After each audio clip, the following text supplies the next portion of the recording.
Oh, I'm mirrored over here, and I am not mirrored over here. I never have time to sit and read, always on the road. My book is available in audio version, audio format. I did record that. I did record that in audio. Oh, the whole screen not being mirrored is throwing me off big time. Oh my goodness. Hopefully I can pull this off. You don't have access to this feature. Why not? I want to flip my camera. Pop out dashboard. Channel live settings. Welcome, welcome, welcome. Hi, Gina. Welcome. Hopefully I can figure this YouTube thing out. Hi, Steph. Hi, Carissa. G-Pon, I wanted to say love you. Thank you. Thank you, thank you, thank you. Got my little, there, that's a little better. It's kind of washing me out. What you do is amazing, and please keep on doing it. Thank you so much. Thank you. Oh, the not mirrored image thing is like, I got TikTok live over here. For those of you here on TikTok, I'm on YouTube at Hospice Nurse Penny. You can join me over here if you are on YouTube and want to ask me questions. I will probably not be able to monitor my both TikTok and YouTube. Hi in Canada. Hello. Where in Canada are you? I am near Canada. I'm near BC, Eastern BC. And my mom was born and raised in Canada, so I am a half Canadian, half American, half Texan.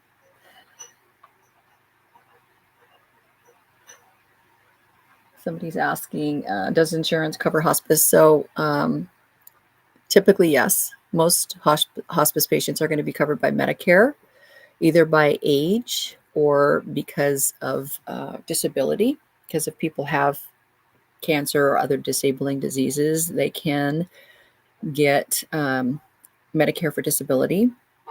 And then most private insurances will cover hospice as well. And many hospices do charity care. So people who are not insured can still have hospice. What happens generally when death occurs?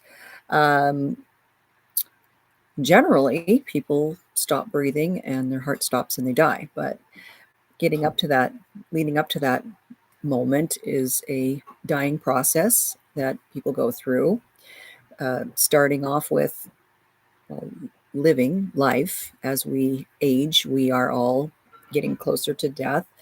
In the earlier part of the dying process, we start to eat less and sleep more. People become more introspective and withdrawn. That just escalates as the process continues. So the process is a shutting down of the system. So we are going to start having physical changes when we are about weeks out from death. So we're going to start seeing sometimes circulation changes as the oxygenated blood is needing to go here to the core, because again, the dying process is a process, Department of Redundancy department, but it is. And in order for that, I'm so backwards on this thing. I can't fix my hair. I don't know what I'm doing. This is like crazy. I gotta look over here to fix my hair. Anyway, in order for our bodies to complete the process, we need our heart and lungs, our vital organs, to keep going until the very end. So that oxygenated blood is all going to start going to the core where those vital organs are. And then that's going to cause cold extremities, feet, hands. Sometimes the nose or the ears are going to get cold. People are going to continue to sleep more and more, we start to see things like deathbed visioning, where they're talking about people that they see in the room that aren't there, or pets. That might be dreams, or they might actually say there's somebody in the room with them. That's very common. We start to see them talking about travel language, saying they need to go somewhere, they want to go on a trip, and they have this kind of here and not here thing going on. They're like present, and then they're somewhere else. Sometimes that's just staring off into space. As they get closer to the end of life, they are more and more confused, and at times they might have a little burst of energy, an end of life rally, where they seem like they're doing really great, and then that doesn't last very long, and they go back to this, what we call actively dying, or transitioning, and they are going to eventually be completely unresponsive. Their breathing is going to change a lot. We might see them have a fever in the last 72 hours of life. They may start having terminal secretions, a lot of congestion, a rattling noise that we call the death rattle. That usually happens about 48 hours out from a person's death, or within 48 hours they will die. And then their heart rate is usually going to increase. Their blood pressure, if we're checking it, which we're not usually, is going to drop. So are their oxygen saturations. Usually we're not checking vital signs, but if we are, the oxygen saturations are going to drop. And the breathing pattern is just going to be all over the place. Shallow, deep, labored, long periods of apnea. And then at some point, they will just stop breathing and die. And usually during that actively dying period, the eyes will be open and the mouth will be open. Sometimes the neck is hyperextended. Very normal. They get this like gaze where nobody looks like nobody's home. Lights are on, but nobody's home. And then death. What is the saddest situation you have had to see from your patient, and what is the happiest? I mean, I can generally say that the saddest is when people are unable to acknowledge that the person is dying, and they miss out on having really important conversations with their person before they die. And the happiest is when they do acknowledge that. And it's a good death because everybody's on the same page and nothing is left unsaid. Everybody's able to say goodbye. Everybody is, able to tell that person what they meant to them. And that's the happiest. As far as specifically, the saddest was a situation where, and it's in my book right here, Influencing Death, Reframing Dying for Better Living, was a man who was banned from the nursing home where his mother was dying because he couldn't follow the rules, and he was harassing the nurses. So that was really sad. But fortunately, I was able to convince him to settle down and let the nurses do their job, and he was able to go back to being with his mom, and she died while he was there. So that was a happy ending for a really sad situation. So many happy things that I've experienced with people who are dying, from just being present with them and in a real authentic situation where people are just really being themselves, is always happy. I'm going to look at my TikTok questions too. My dad recently passed in a hospice house, and the nurses were amazing. Awesome. I used to work in a hospice house, 2 of them, 2 different ones I worked in.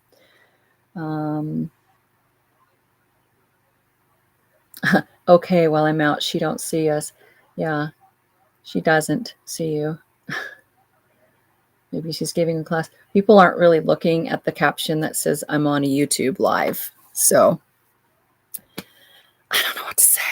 I'm on YouTube live, you guys. So TikTok is maybe going away, and I am wanting to start migrating to my YouTube channel more.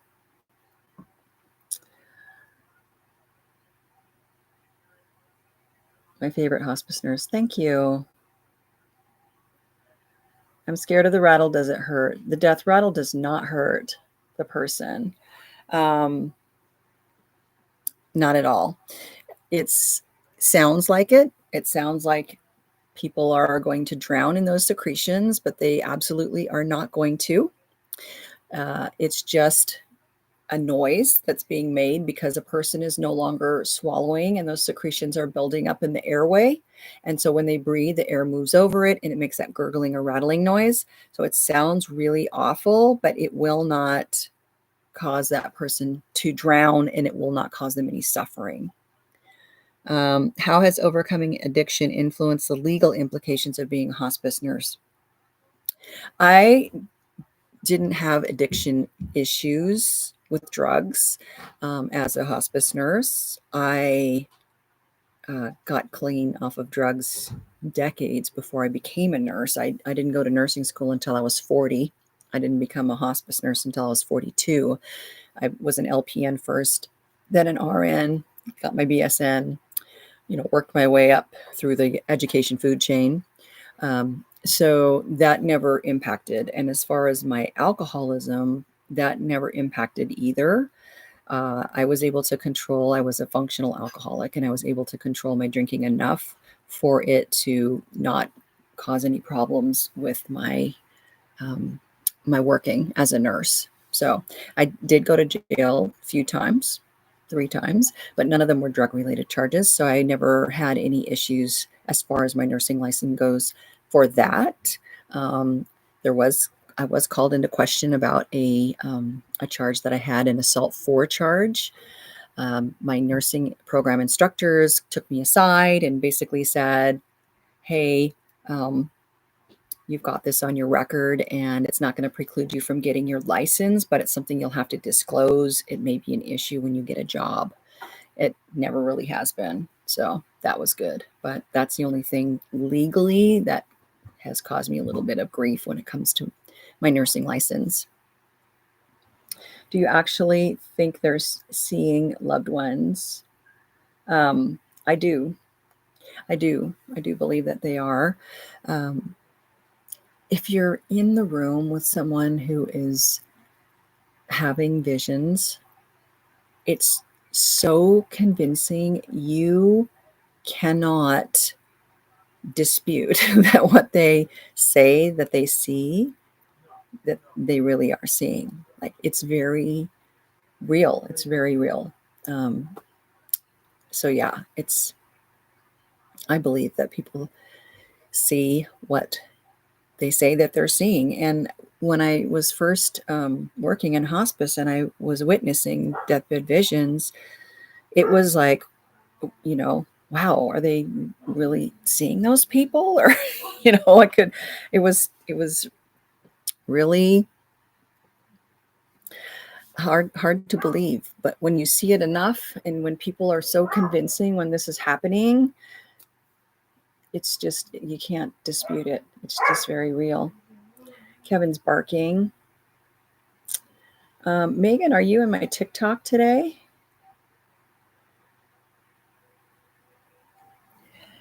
Hello from Ohio. Hello. Hello, Rufus in Ohio. I have a story about a patient who traveled to Ohio when he was dying. In fact, I just posted a video about that. So I won't even bother reading it because I posted a video, but he had cancer and he had brain cancer, and he wanted to go to Ohio. And he was really close to the end of his life, and it was quite the trip for him to go. I love how open you are with everything. I'm in recovery also and have ruined my veins. Oh, Stephanie, 5 years sober. That's great. Congratulations. That is awesome. Do you have your book in Spanish? Not yet. I hope that it will be at some point. It is just now in English, and it is actually not even out now. It is available for pre-order. It's amazing. I left and my dad heard when I came back into the room and passed. Aw. Yeah, so people are asking, can people hear you when they're dying? And yes, Yeah, there have been studies that evidence that people who are dying can hear. And so we always say, talk to people, talk to them when they're dying. The name hospice scared me until we experienced it firsthand. The people are wonderfully supportive. Thank you. It's unfortunate that the word hospice brings such negative connotations. Oh, it's kind of warm up here. I'm right next to the wood stove. Right there.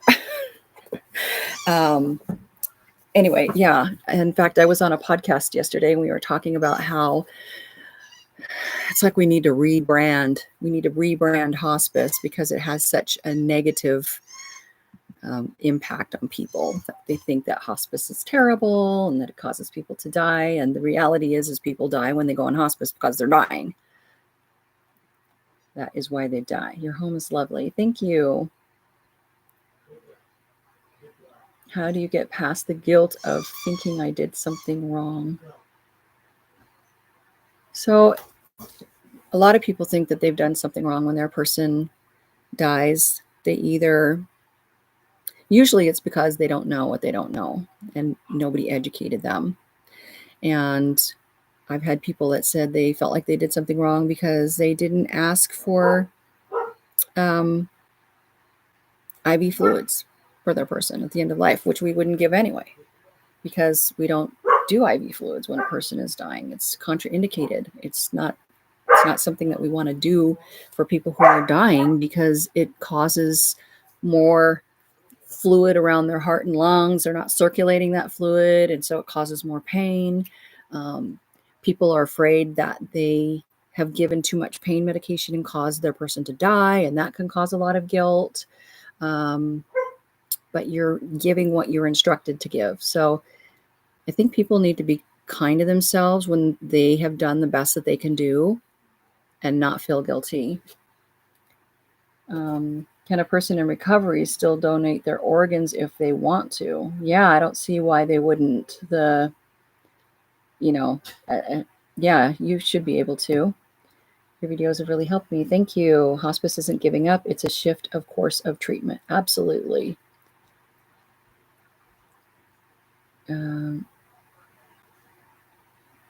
Your video's face. I don't know what that means.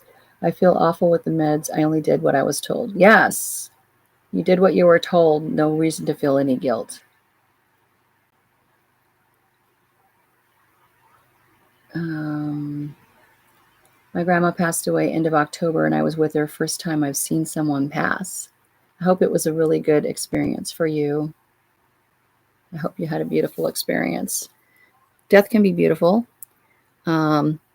It's always usually going to be sad, but it doesn't have to be scary, and it can be beautiful.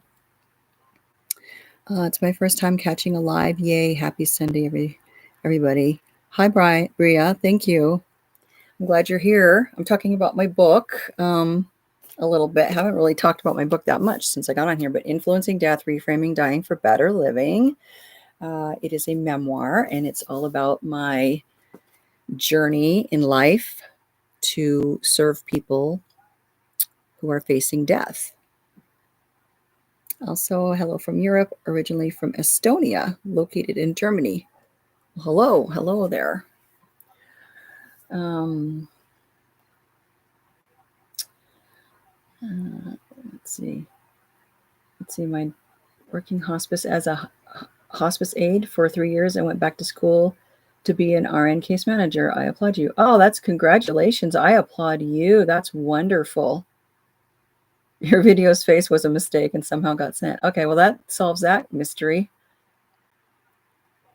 My sister became a nurse in her 50s and she didn't want to do hospice. Not everybody does. It's not for everybody.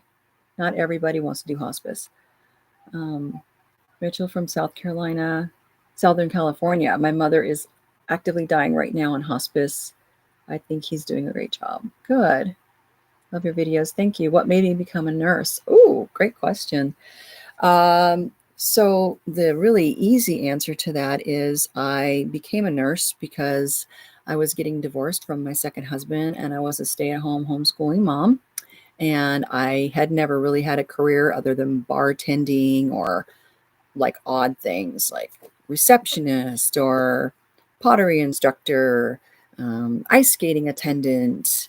I was a vet tech for a while, but because I'd been a stay-at-home homeschooling mom, I really needed a career when my husband and I were getting divorced. So I opened the newspaper and saw that lots of nurses were being hired and decided that I should go to nursing school. So I first became an LPN and then I became an RN. And so I was a nurse for about a year in a clinic setting. And then I went and worked in a hospital med-surg unit for about 3 months and got laid off. And I didn't think that LPNs could work in hospice. They can.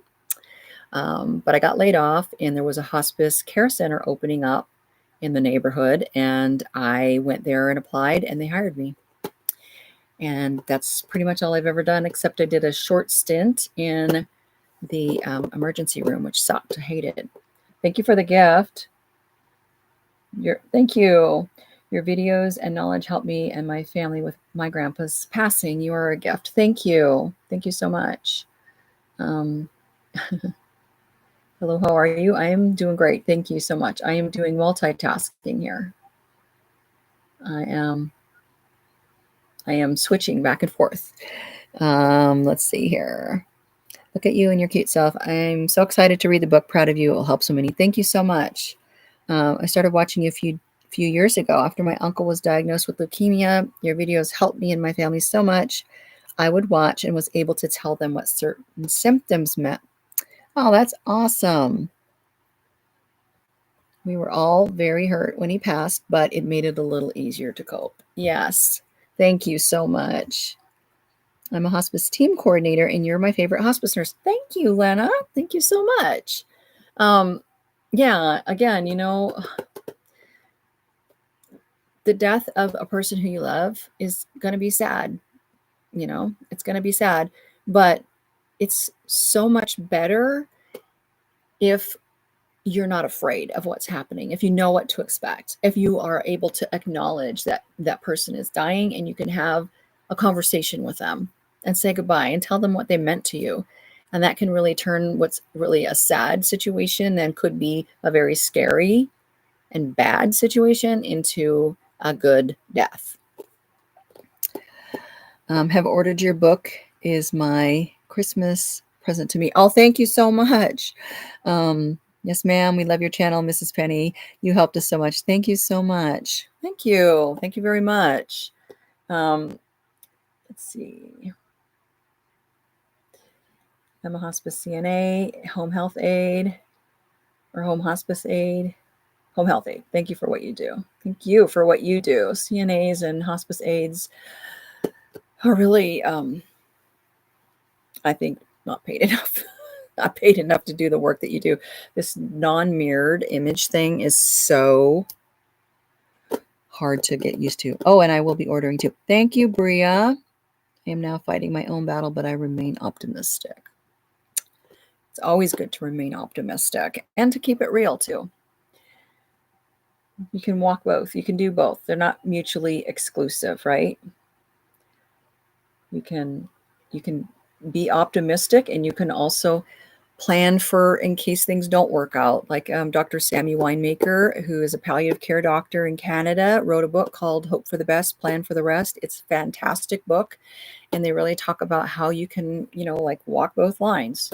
You can get your treatment and you can be optimistic, and you can also plan for if that treatment doesn't work. And I think people are afraid to do that because I think somehow this maybe superstition plays into it. Like I know that somehow superstition plays into it because people will say and have said to me that they're afraid if they give up hope that they're going to die faster or that the treatment's not going to work. And that's not true. It's going to work or it's not. You're going to die eventually of something. We all are. And, it's not going to change anything to be walking both pathways, hoping and planning for whatever the outcome may or may not be. I had my first client death 4 days ago, and I'm really upset about it. I was there, and it scared me. Oh, Randy, I'm sorry to hear that. And when you say client, I'm curious to know what what you do. Oh, I'm a hospice CNA. Okay, I see. Yeah, so more exposure to people dying will make it less scary for you. My 105-year-old mom died this morning. Oh, bless her heart. She lived a long time. I've once seen the death rally. They moved around heavy furniture and did interior design to a point we could not imagine it ever happening for this person. Wow. Wow.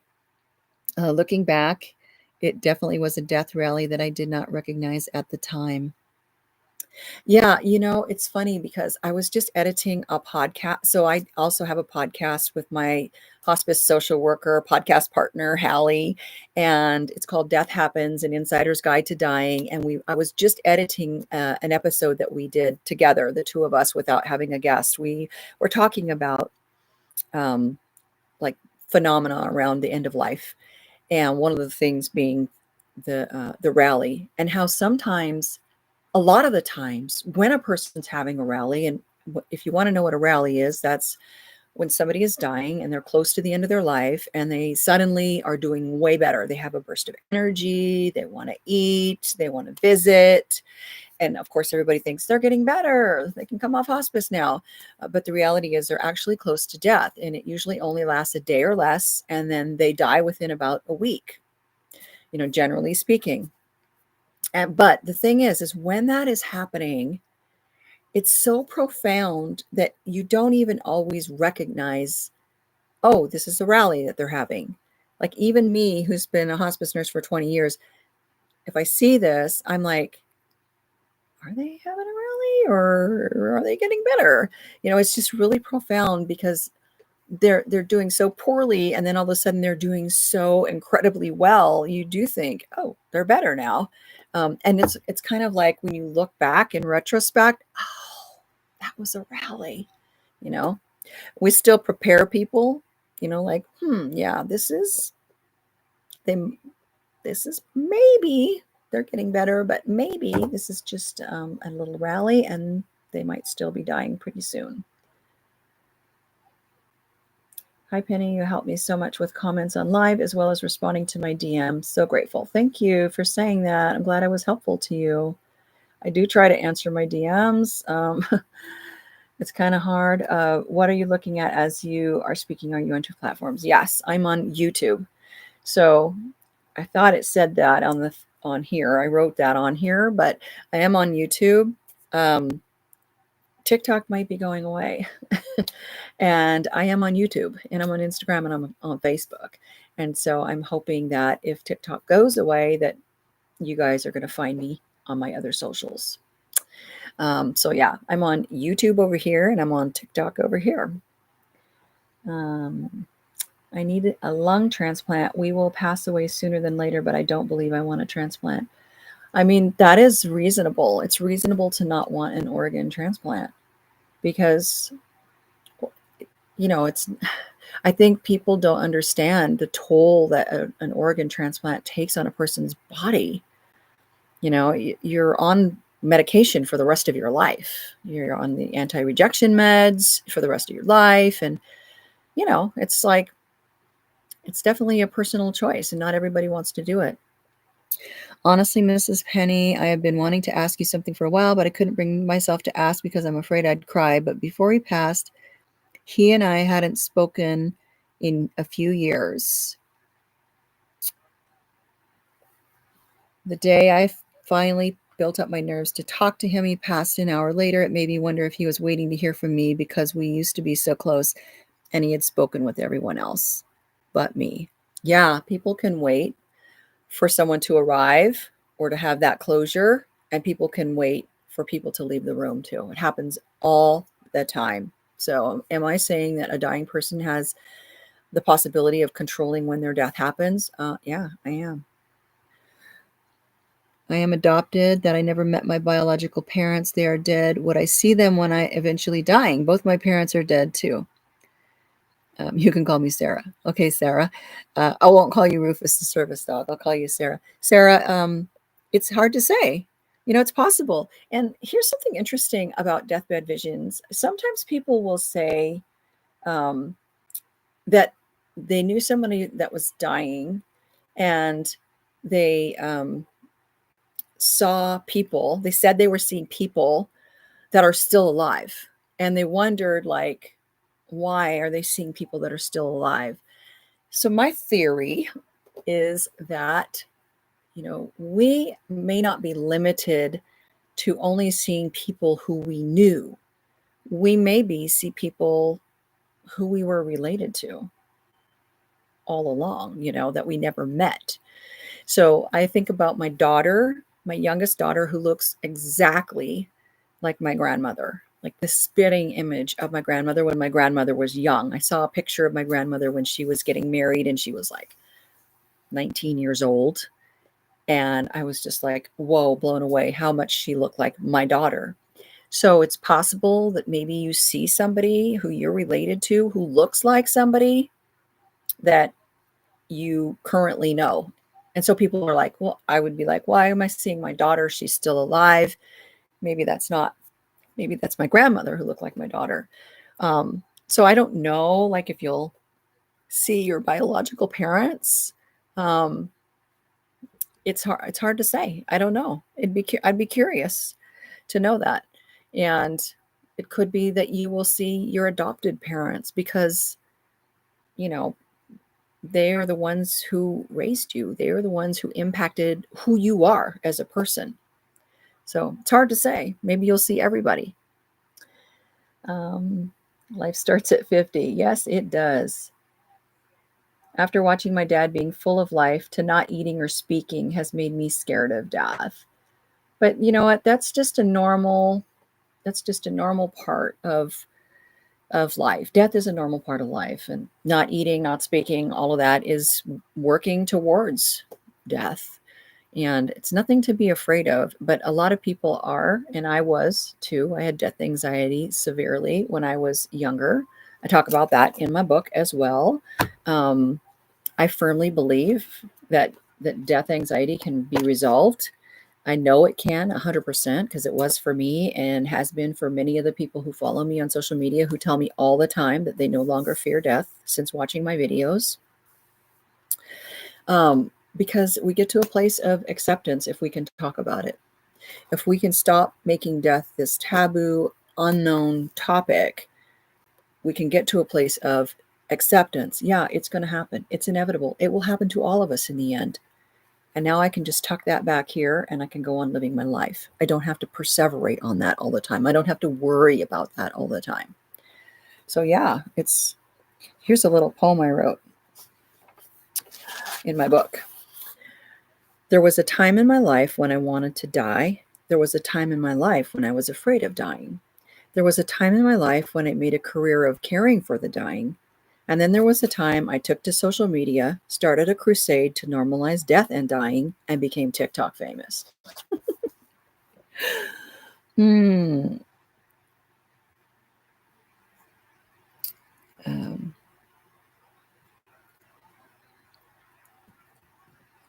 my mom was 16 when her stepfather killed her on Christmas Day. I was only 1 when it happened. Oh my God, that's terrible. So Christmas is a hard time for me. I'm thankful though because I have really great friends in my life. Oh my God, that's really, really terrible. There's one thing about natural death, and then there's tragic, unexpected death that's horrific.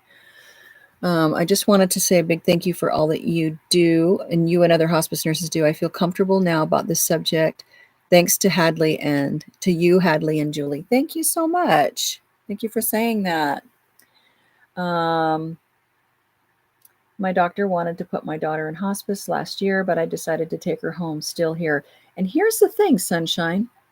She would still be here if you had taken her home on hospice. I want to be really clear about that.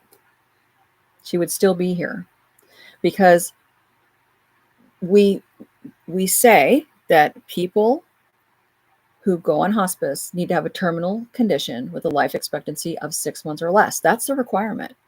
But death is unpredictable. We don't know how long someone's going to live. So if they live 6 months, they can continue to be on hospice. We have all these recertification processes that we go through. So the fact that your daughter didn't go on hospice and is still alive has nothing, they have nothing to do with each other. Nothing.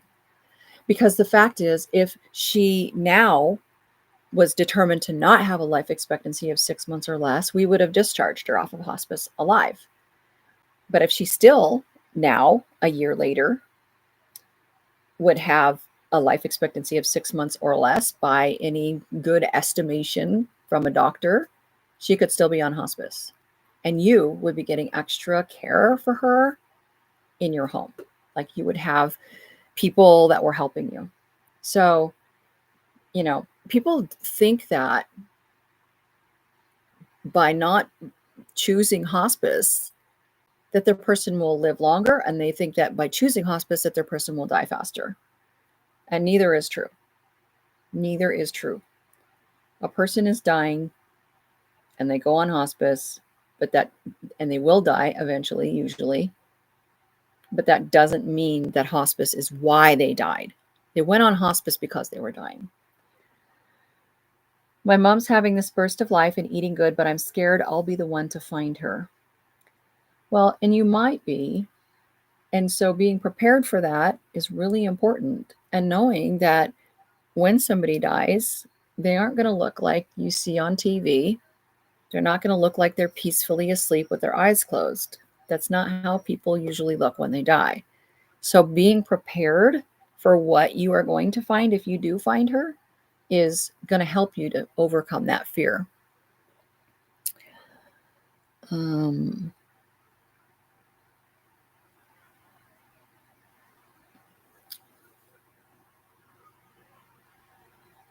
also want to say, because she's having a burst of life, it's very possible that you might be the one to find her. She might die soon, because people often die soon when they have that burst of energy.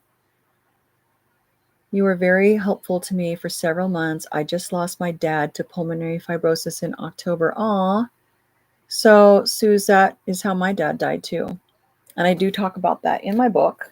And I also talk about why I became a hospice nurse in my book. So if you want to know, you can buy my book. It's available now for pre-order everywhere books are sold online.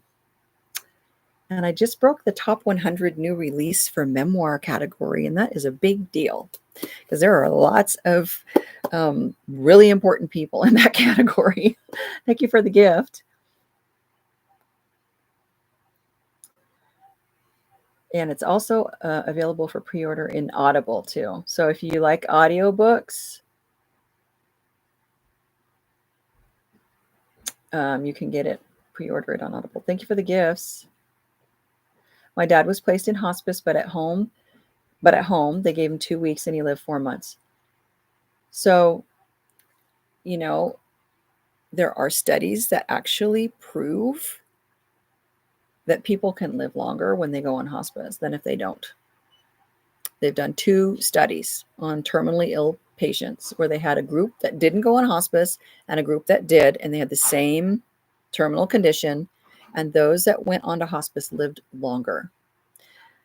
Can one go on to hospice for a spinal cord injury? No. No. If a person has a spinal cord injury and that leads to a cascade of health conditions that all combined could be considered terminal, then it is possible for them to qualify for hospice, but not just because they have a spinal cord injury. I did have a patient one time who, it was in the hospice care center, and he was in his 50s, and he had been logging with his brother and a tree fell, and story had it that he saved his brother's life. He pushed his brother out of the way and he took the tree and had to be amputated from the waist down. So he had a colostomy and like an ileostomy and a couple of nephrostomy tubes in his back. This happened when he was in his 20s. And when he was in his 50s, he ended up on hospice because he had just had a cascade of health conditions or health issues that then led to he was dying. And so that was really, that type of thing, potentially you can go on hospice for that.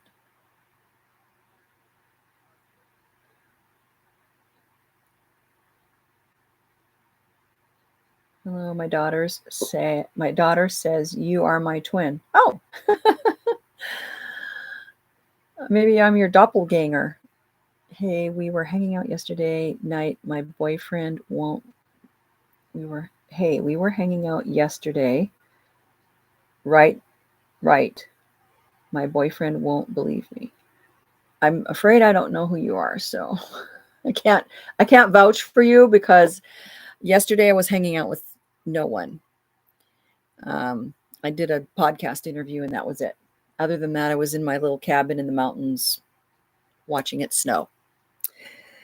Thank you for what you do. Can you please explain more about the fentanyl